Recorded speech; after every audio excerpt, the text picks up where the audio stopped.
There was not a single piece of air. Here's another conspiracy.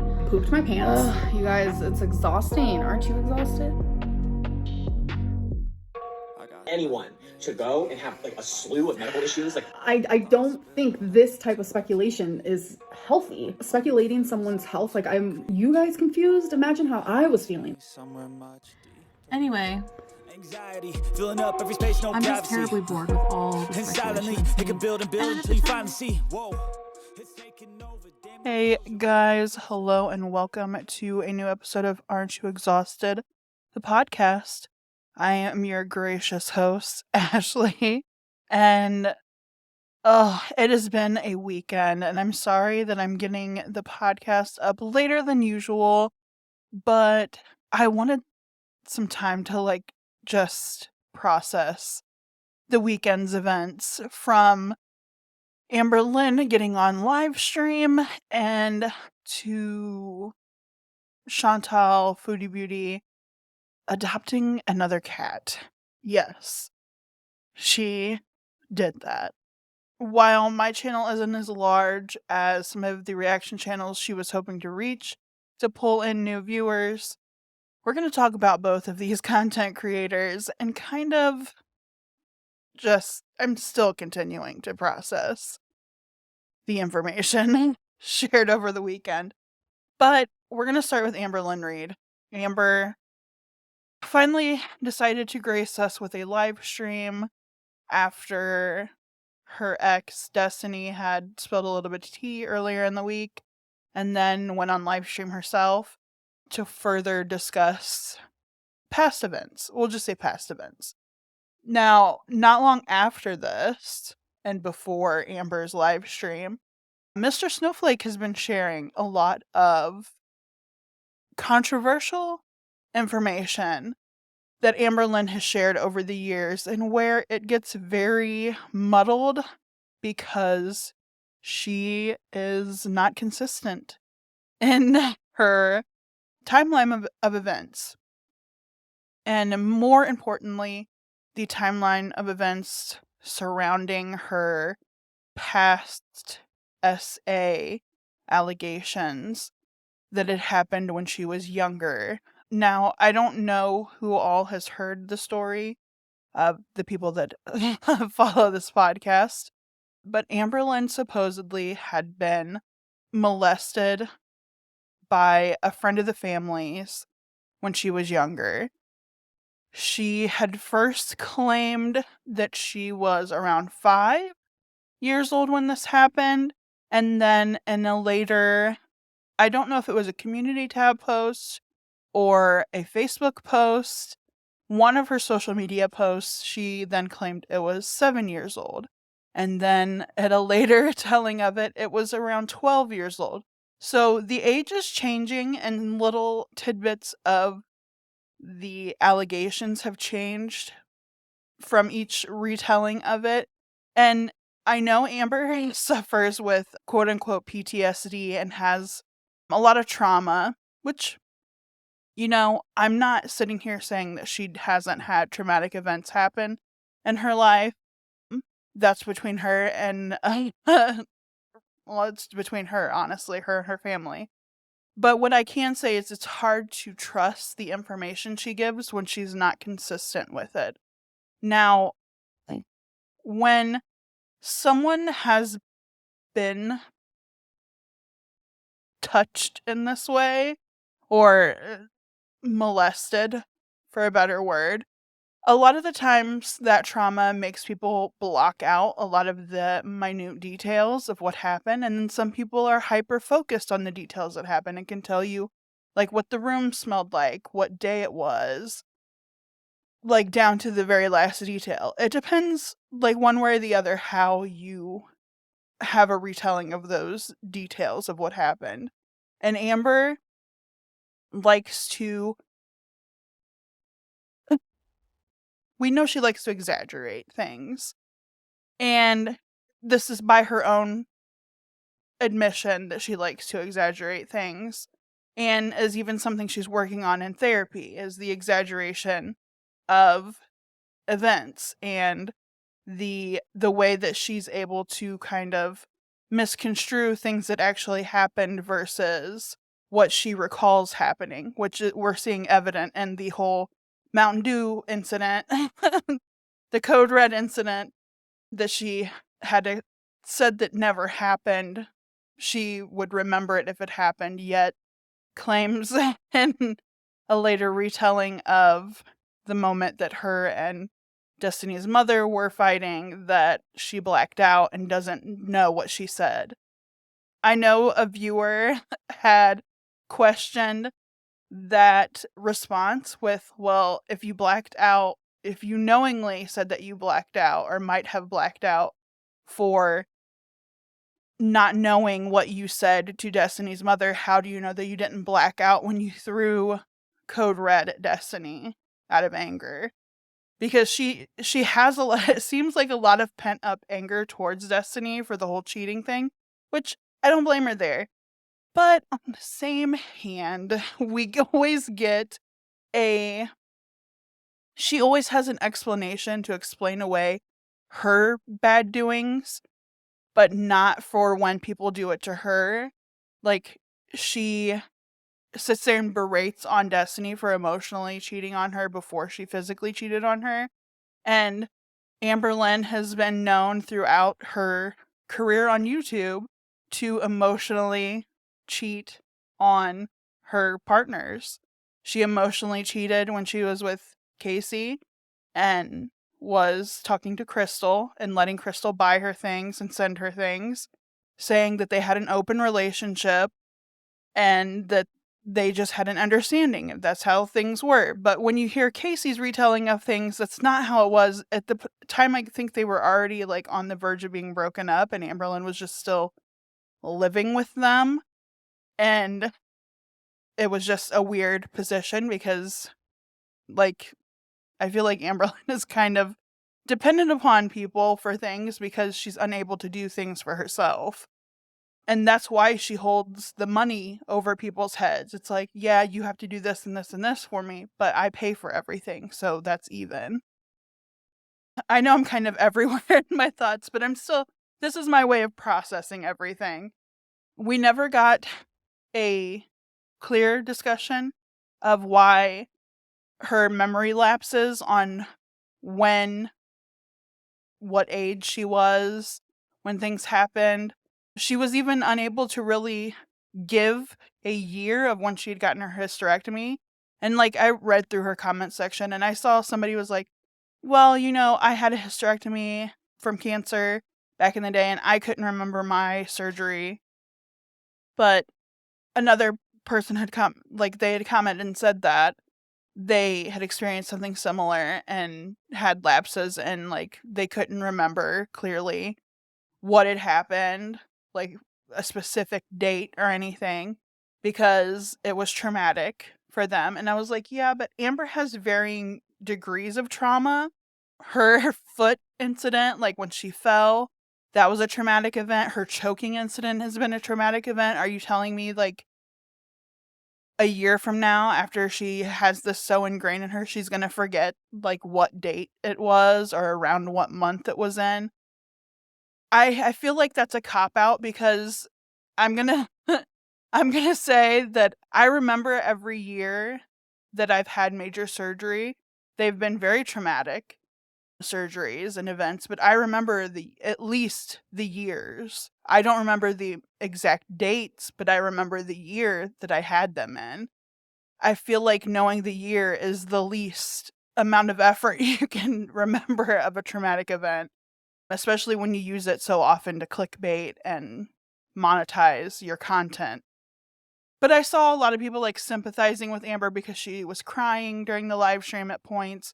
But then there was also points where like she was pissy and like really going in on Destiny for being a cheater and like how can people believe her because she's a cheater? She's a consistent cheater. And I was like, well, Amber, if anything that we're going to gain from even this is that you're a consistent liar.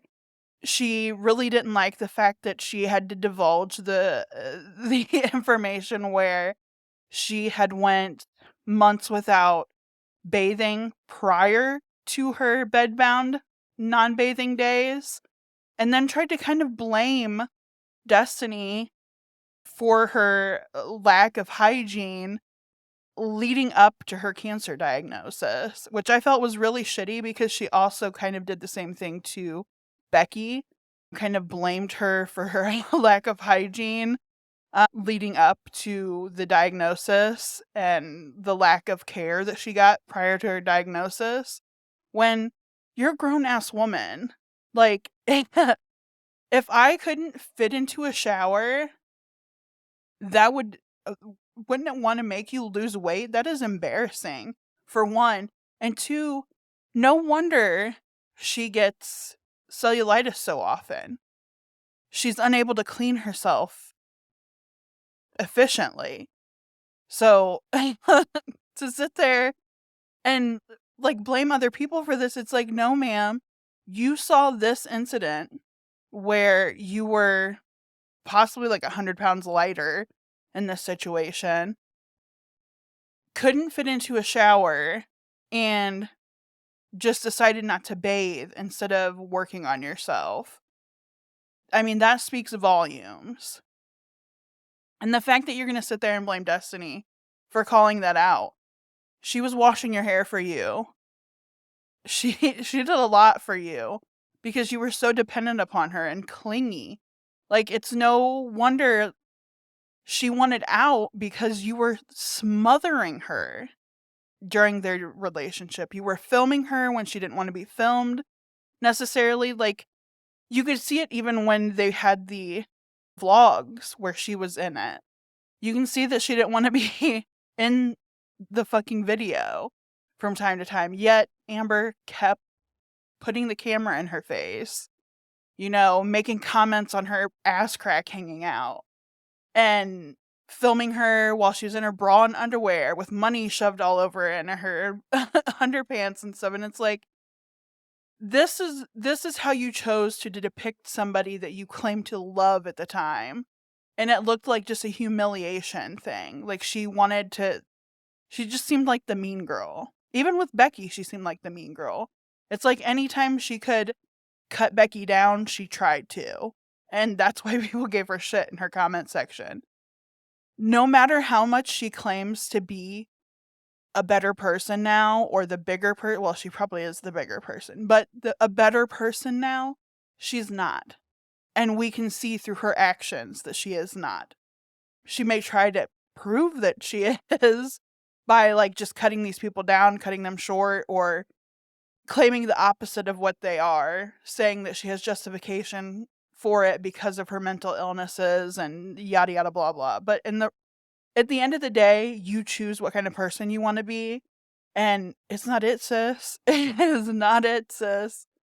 The whole questioning her sexuality thing was so weird that she even contemplated, but said that it was because it's the type of woman that she likes going for, which I'm assuming that was a take at like liking studs, but also claiming that she can't be transphobic because of the type of person that she's attracted to. And it's like, that makes no sense. You can be transphobic. You can be transphobic and gay. You can be transphobic and lesbian. You can be transphobic and be trans, for that matter. There's a thing is self-hate. And Amber has self-hate as a bigger woman, even. So it wouldn't even cross my mind that she would also have self-hatred towards the LGBTQ community as a whole, or even in that section. Don't even get me started on that, honestly. With everything that's going on right now, especially living in the state of Florida, it's a mess. Let's see, what else did she go over in her live stream? I'm trying to remember everything. It was a 2-hour live stream, so I'm trying to remember everything. Nothing else really stuck out. I know she talked on Mr. Snowflake, but I don't think I watched completely of that part. I think I skipped ahead to try to read some of the more comments and stuff that were being made. But I know she had mentioned something about him, but I don't think she actually explained any of the situations that he's caught her in. except for just saying that she has lapses of memory and she has a hard time remembering things, and it's because of trauma, and yeah. And then we have Chantal. I don't want to give her too much airtime just because of the fact, like, we all know why she did this. We all have our speculation on why she did this, and we all kind of, like, in the back of our heads know why she did this stunt. And it was to poke her arch nemesis, who commandeered her cat to save its life, honestly. But she was able to get her hands on, I believe, a stray, even though she says it came from a friend of Sala's family. Convenient, I know. It's a kitten. I think she said it's like 5 to 6 months old. So at this moment, she's dealing like with the kitten energy, and she's like infatuated, stating how, I know she made a point in the live stream to say that they are going to take the cat to the groomers to have its nails trimmed regularly and all this stuff. And why couldn't she do that for Sam and BBJ? I don't know. Hopefully, this cat gets treated better than her other three, because I know she helped take care of Tidbit too. But hopefully this cat gets taken care of better than her past pets have fared. It's another long-haired cat on top of everything, living in Kuwait. Let's just hope that she keeps it brushed. I think it's a female cat. Let's also hope that she goes and has the cat spayed.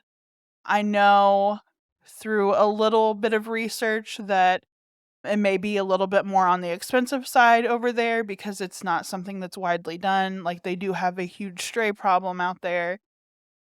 But the TNR program is few and far in between out there, and it's a little pricey. So who knows if she will lay down the money for that, or if she's just going to spend the money on ways of making it look like she takes care of the cat. Be that like the cat condo.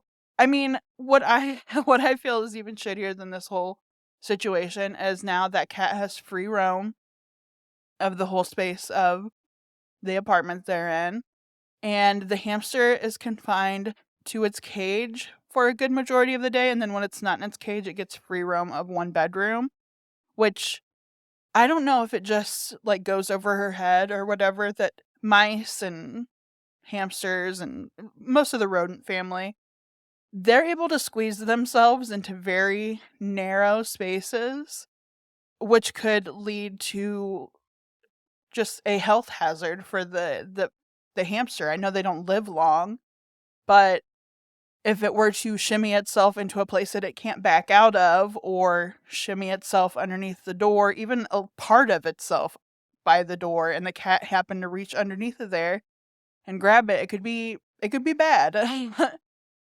And Chantal just seems unfazed by this. She's so enamored with the cat right now that we may be seeing a lot of it in upcoming live streams and videos that she does. I know she had a whole video dedicated to it. I don't know if it was for her couples channel or if it was her main channel. I know she often just posts stuff to her main channel, even if it's meant for the couples channel. But she's very enamored with it right now, but how long before it becomes a chore and it intervenes with her travel plans, or any plans for that matter, that wouldn't let her outside to enjoy or explore things. And also what happens when she goes back to Canada, because we've learned that she's not a resident, so she can't have citizenship over there, and this puts her in a pickle because she's going to eventually have to go back to Canada or go to a neighboring country to renew her visa. And this is all going to be expensive. And I know that's another reason for the kitten edition, is for added views for people that may not know her yet. But this is also a great opportunity for reaction channels to kind of give her digs at her past behavior with pets and see that she's not the best pet owner.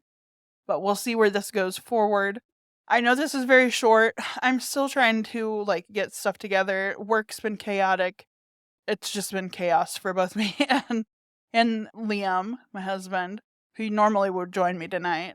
But we're trying to get everything back in order, trying to get everything back on a schedule.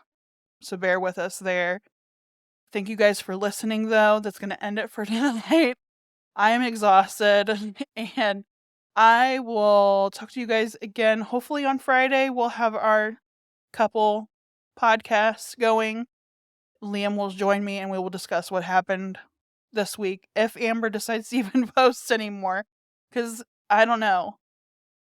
I know this is her main income thing, but I think this is like really seeming to take a toll on her. And no matter how many people that are the Am babies in the background hyping her up and telling her it's okay, a lot of people are calling her out on her shit, and a lot of people don't believe this narrative that she's pushing. And I think it's taking a toll, finally. Finally, she may be waking up and being like, you know what? Maybe YouTube isn't for me. Maybe I would do better with therapy outside of YouTube and, I don't know, getting out of the house more often and not revolving my life around social media. But yeah, I think that's going to end it there. Also, Chantal's looking super allergic to the new cat, so how long before we get the arc of the cat needing to be given away, or her needing to be on strong allergy meds and steroids to keep from having an allergic reaction to the cat. But again, all right, I'm done. Thank you guys for listening, and I will see you guys next week, or this coming weekend. I'll see you guys this weekend when we'll have the next episode. I got nightmares in my head, I fear that the thoughts build up until I can't hear, that my mind fills up into a creature.